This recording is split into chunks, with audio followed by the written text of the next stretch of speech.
motion comic is not a comic book. A motion comic is not animation.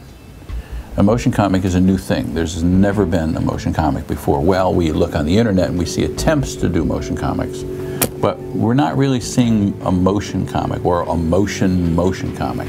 We want to see comics that are animated, but at the same time are not animation. Something in between a comic and a cartoon. That's as best as I can state it. It's not quite either one, yet it finds a place right in the middle.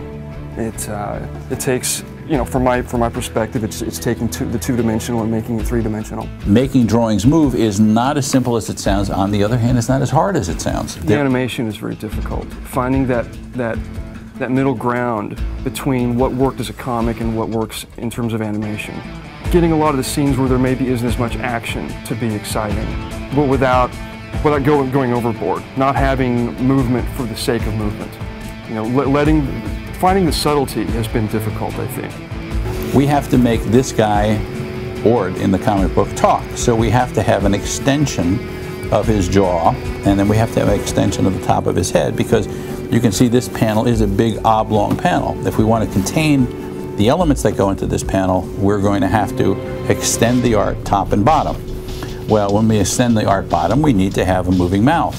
We have to have a jaw that moves. So what I do is I draw those things in. Now what my computer technician does is takes my lines and tries to find on another page the same lines that John Cassaday did, and cuts them out in Photoshop and replaces them over the lines that I did. So we don't see Neil Adams' drawings, we see John Cassaday's drawings. I'm general counsel, really. I'm there helping to oversee things and there to tweak where it needs to be. Art-wise, Neil Adams and his continuity studios animators are handling the bulk of the artwork and the animation. I come in, I help out where I can or where it's really needed when I'm available. We have a terrific Wolverine shot, and Wolverine is in a crouch position. So I decided as the animation director that I was going to get him to that crouch position.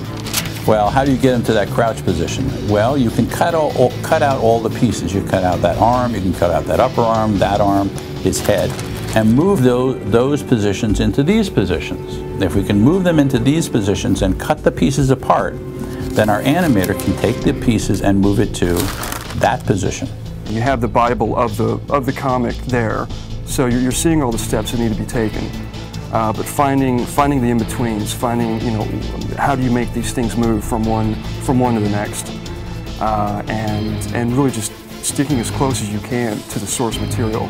We have so much respect for the artist's work that we will bend over backwards to make sure that his work is there. We don't want some background guy to come in and do additional art. We don't want the material to be altered in such a way that you don't feel that you're looking at the artist's work. We also make sure that the soundtrack is perfectly what you read in the comic book. I'm still learning with every episode. Every time we do something, I'm learning a little more, and I think the things are getting better with each episode. And you know, when this is all said and done, I hope we're all able to look back on it and appreciate what we did, and really see how some things work, how some things don't. Seeing the contrast between the book and the animation itself, in a very obvious sense, just seeing your mistakes and how to do it better the next time. Marvel, your universe.